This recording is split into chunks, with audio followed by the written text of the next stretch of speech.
Hello, I'm Florence Pugh, and this is everything I eat in a day. A typical breakfast for me is, first of all, I have to wake up and make myself a tea. I can't have anything before I've had my tea. I have a Yorkshire tea with oat milk, and I tend to leave the bag in. I know lots of people are gonna hate me. And then I put the milk in and I kind of give it a good brew, and that way you get a nice thickness to it. So it's like a bit of a stew. Only after then can I start thinking about what I want to eat. Usually for brekkie, I'll do at least 2 boiled eggs. They'll be medium to hard boiled, so I'm thinking like 4.5 minutes, 5 minutes. I want it to be a little bit gooey, not too gooey, not any runny white, and some salt on the side. And then a black coffee. I'll have a black Americano. That will sort me out for a good few hours. I don't need the egg with anything. Yeah, just egg.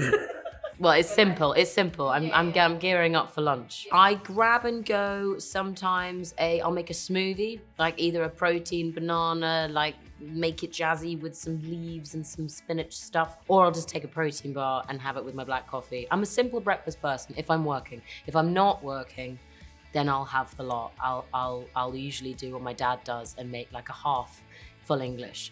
So then I'll do sourdough bread, 2 fried eggs, put the lid on so it goes crispy underneath but cooks the top. And then I'll do some cherry tomatoes in a bowl, pop them with some olive oil, a little bit of balsam, salt, pepper, pop it in the microwave for 2 minutes with some cling film on it.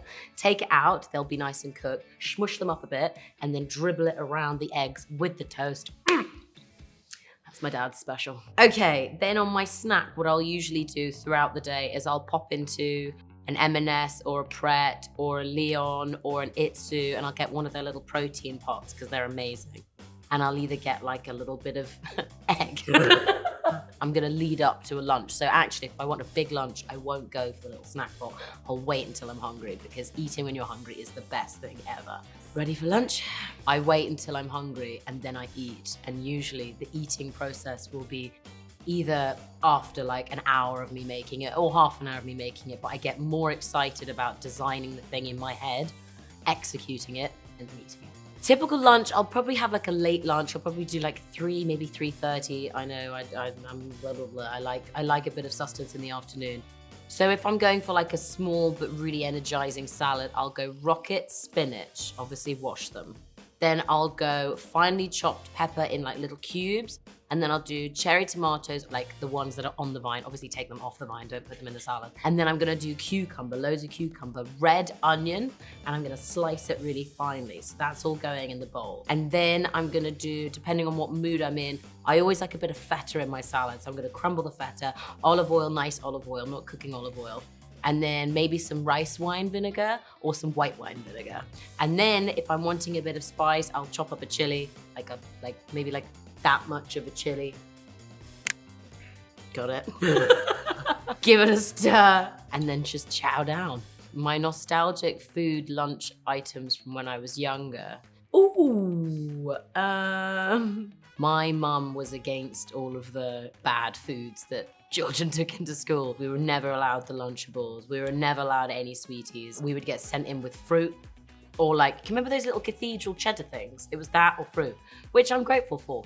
However, when I was a kid, and I don't want to touch it now, but as a kid, I remember I'd do like a deal with my friend Chrissy, and she would give me a cheese string, and I hated it, but just kind of like out of rebellion and spite, I remember eating it in the toilet and being like, ha, ha, ha, because I knew that mum would not allow it. And so that's my nostalgia food item. We'd be bartering, being like, do you want one of my apples for a cheese string? Let's do the deal in the toilets. All right, afternoon snack, just before dinner. Maybe this is, okay. Depending on if I wanted it for dinner, usually I kind of do this for dinner, but if it's an afternoon snack, I make myself a cheese board. I'll get out a manchego, I'll get out a crumbly cheddar, I'll get out a goat's cheese. It doesn't matter if it's gooey or hard, or even if it has like one of those nice crusts. And then I'll get some nice quince out, I'll get some chutneys out, maybe a bramble and an apple and an onion or whatever. Get all those things out, and I'll make myself a little cheese board with some crackers. I don't like the big stone ground crackers. I tend to like the ones with bits of cheese or olive or pepper in them. But that's what I'd do, I'd eat that. And then sometimes I eat that and it's so mega, I don't have dinner. But I don't mind, I'll just have more of the cheese. Whenever my friends come and visit me, wherever it is that I am or I'm working, and they open my fridge, they all laugh because they're like, this could only be your fridge. All of the layers have cheese, and then there's a little box at the bottom with cherry tomatoes and vegetables. It's just cheese and vegetables. What I fancy for dinner is I'm gonna go home to my parents, and my dad has this wonderful ability of looking in the fridge where there's nothing and just creating this mega feast. And I'm gonna get Dad to cook me his famous roast chicken with his potatoes and chorizo and his vegetables. And what he does with the potatoes, I think I've cooked them once in my Cooking with Flo, but basically he cubes up a potato with an onion and garlic and puts it in the pan. And then it cooks for about, I'd say like 15, 20 minutes, getting stickier and crispier. And that with a roast chicken and some gravy, mwah, that's what I want for din-dins. I do like a dessert, but I don't go for dinner gagging for the dessert. I go for dinner, like gagging for the cheese board or the starter. Oh, I love like a rhubarb tarty thing. I love like something sweet and sour and crispy with a bit of ice cream on the side. But I can kind of go without dessert, which is a shame because I love ice cream, but I'm more about the cheese. To start my evening, I would have a vodka martini. It would be either Belvedere or Grey Goose.